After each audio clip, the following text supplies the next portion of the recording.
Challenging star ದರ್ಶನ್ಗೆ ಸಂಕಷ್ಟದ ಮೇಲೆ ಸಂಕಷ್ಟ. ನಟ ದರ್ಶನ್ ವಿರುದ್ಧ ಸರಣಿ ದೂರನ್ನ ದಾಖಲು ಮಾಡಲಾಗ್ತಾ ಇದೆ. ಆರ್ ನಗರ ಮತ್ತು ಚಂದ್ರ ಲೇಔಟ್ ಠಾಣೆಗೆ ದೂರನ್ನ ಸಲ್ಲಿಕೆ ಮಾಡಲಾಗಿದೆ. ಗಣೇಶ್ ಗೌಡ ಹಾಗೂ ಜಗದೀಶ್ ಎಂಬುವವರಿಂದ ದೂರು ಸಲ್ಲಿಕೆ ಆಗಿರುವಂಥದ್ದು. ಉಮಾಪತಿ ಮತ್ತು ಮಹಿಳೆಯರ ಬಗ್ಗೆ ಅವಹೇಳನವಾಗಿ ಮಾತನಾಡಿದ್ದನ್ನ ಖಂಡಿಸಿ ಪುಟ್ಟೇನಹಳ್ಳಿ ಠಾಣೆಯಲ್ಲಿ ದೂರನ್ನ ನೀಡಿದೆ. ಒಂದು ಕಡೆ ಮಹಿಳಾ ಸಂಘಟನೆ, ಮತ್ತೊಂದು ಕಡೆ ಪ್ರತ್ಯೇಕ 2 ಕೇಸ್ಗಳು ದಾಖಲಾಗಿರುವಂತಹದ್ದು. ಈ ಮೂಲಕ ಕಾನೂನಿನ ಸುಳಿಯಲ್ಲಿ ಸಂಕಷ್ಟದ ಮೇಲೆ ಸಂಕಷ್ಟದಲ್ಲಿ ನಟ ಚಾಲೆಂಜಿಂಗ್ ಸ್ಟಾರ್ ದರ್ಶನ್ ಸಿಲುಕಿಕೊಂಡಿದ್ದಾರೆ. ಇದಕ್ಕೆ ಯಾವ ರೀತಿ ಉತ್ತರವನ್ನು ಕೊಡ್ತಾರೆ?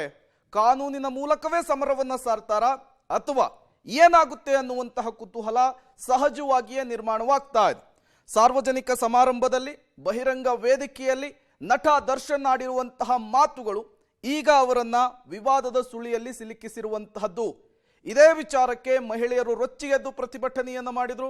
ಮತ್ತೊಂದು ಕಡೆ ಫಿಲ್ಮ್ ಚೇಂಬರ್ಗೂ ಕೂಡ ದೂರು ಸಲ್ಲಿಕೆಯಾಗಿತ್ತು. ಮಗದೊಂದು ಕಡೆ ಪ್ರತ್ಯೇಕವಾಗಿ ಪೊಲೀಸ್ ಸ್ಟೇಷನ್ಗಳಲ್ಲೂ ಕೂಡ ಕಂಪ್ಲೇಂಟ್ ರಿಜಿಸ್ಟರ್ ಆಗಿದೆ. ಇಲ್ಲಿಯವರೆಗೂ ಕೂಡ ಈ ವಿಚಾರಕ್ಕೆ ಸಂಬಂಧಪಟ್ಟಂತೆ ದರ್ಶನ್ ಮಾತನಾಡಿಲ್ಲ.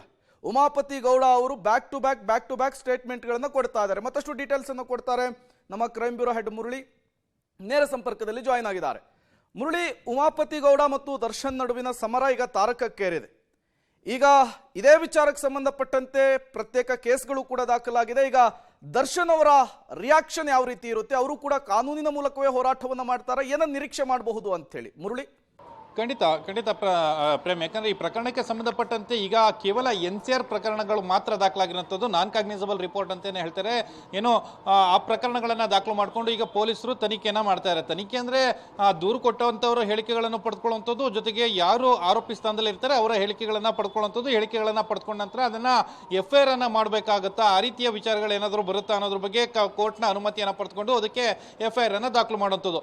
ಈಗ ಅದು ಗಂಭೀರವಲ್ಲದ ಪ್ರಕರಣ ಆಗಿರೋ ಹಿನ್ನೆಲೆಯಲ್ಲಿ ಅವರ ಬರೀ ಹೇಳಿಕೆಗಳನ್ನ ದಾಖಲು ಮಾಡ್ಕೊಳ್ತಾರೆ. ಹೇಳಿಕೆಗಳನ್ನ ದಾಖಲು ಮಾಡಿಕೊಂಡು NCR ಅನ್ನ ಕ್ಲೋಸ್ ಮಾಡುವಂತ ಕೆಲಸಗಳು ಕೂಡ ಆಗುವಂಥದ್ದು. ಸದ್ಯಕ್ಕೆ ಏನು ದರ್ಶನ್ ಅವರ ವಿರುದ್ಧ ಆಗಿರುವಂತಹ ಪ್ರಕರಣಗಳು ಪುಟ್ಟೇನಹಳ್ಳಿ ಪೊಲೀಸ್ ಠಾಣೆಯಲ್ಲಿ ಮಹಿಳೆಯನ್ನ ತುಂಬಾ ಕೆಟ್ಟದಾಗಿ ನಡೆಸಿಕೊಂಡಿದ್ದಾರೆ ಅಂತ ಹೇಳಿ ಏನು ದೂರು ದಾಖಲಾಗಿತ್ತು. ಅದಕ್ಕೆ ಸಂಬಂಧಪಟ್ಟಂತೆ ಈಗಾಗಲೇ NCR ದಾಖಲಾಗಿದೆ. ಆದ್ರೆ ಇನ್ನು ರಾಜರಾಜೇಶ್ವರಿ ನಗರದಲ್ಲಿ ಆಗಿರುವಂತದ್ದು 2 ವಿಚಾರಗಳನ್ನ ಅವರು ತಮ್ಮ ದೂರಿನಲ್ಲಿ ಉಲ್ಲೇಖವನ್ನ ಮಾಡ್ತಾ ಹೋಗ್ತಾರೆ. ಅದರಲ್ಲಿ ಒಂದು ವಿಚಾರ, ಒಂದು ಪ್ರಬಲ ಸಮುದಾಯದ ಒಬ್ಬ ನಾಯಕರನ್ನ ಅವಹೇಳನಕಾರಿಯಾಗಿ ಮಾತನಾಡಿದ್ದಾರೆ. ಜೊತೆಗೆ ಅವರ ಸಮುದಾಯವನ್ನ, ಇಡೀ ಸಮುದಾಯವನ್ನ ಒಂದು ರೀತಿಯಲ್ಲಿ ತುಚ್ಛವಾಗಿ ನಡೆಸಿಕೊಳ್ಳುವಂಥದ್ದು, ಅದಕ್ಕೆ ಅವಮಾನ ಮಾಡೋ ರೀತಿಯಲ್ಲಿ ಒಂದು ಕೆಲಸವನ್ನು ಮಾಡಿದ್ದಾರೆ ಅಂತೇಳಿ ಒಂದು ಆರೋಪವನ್ನ ಅಂದ್ರೆ ದೂರಿನಲ್ಲಿ ಒಂದು ಉಲ್ಲೇಖವನ್ನ ಮಾಡಿದ್ದಾರೆ. ಅದಾದ ನಂತರ ಮಹಿಳೆಯ ವಿಚಾರವಾಗಿ, ಅದು ಮಂಡ್ಯ ಮತ್ತು ಬೆಂಗಳೂರಿನಲ್ಲಿ ನಡೆದ 2 ಏನು ಹೇಳಿಕೆಗಳೇನಿತ್ತು, ಸಾರ್ವಜನಿಕ ಸಮಾರಂಭದಲ್ಲಿ ಮಾಡಿದಂಥ ಹೇಳಿಕೆಗಳೇನಿತ್ತು, ಆ ಹೇಳಿಕೆಗಳ 2 ಕೂಡ ಪ್ರತ್ಯೇಕವಾಗಿ ಉಲ್ಲೇಖವನ್ನ ಮಾಡಿರುವಂಥದ್ದು. ಈ 2 ಉಲ್ಲೇಖ ಆಗಿರೋ ಹಿನ್ನೆಲೆಯಲ್ಲಿ ಈಗ ದರ್ಶನ್ ಅವ್ರನ್ನ ವಿಚಾರಣೆಗೆ ಕರಿಬೇಕಾಗುತ್ತೆ. ಅದ್ರ ಬಗ್ಗೆ ಹೇಳಿಕೆಗಳನ್ನ ದಾಖಲು ಮಾಡ್ಕೊಳ್ಬೇಕಾಗುತ್ತೆ.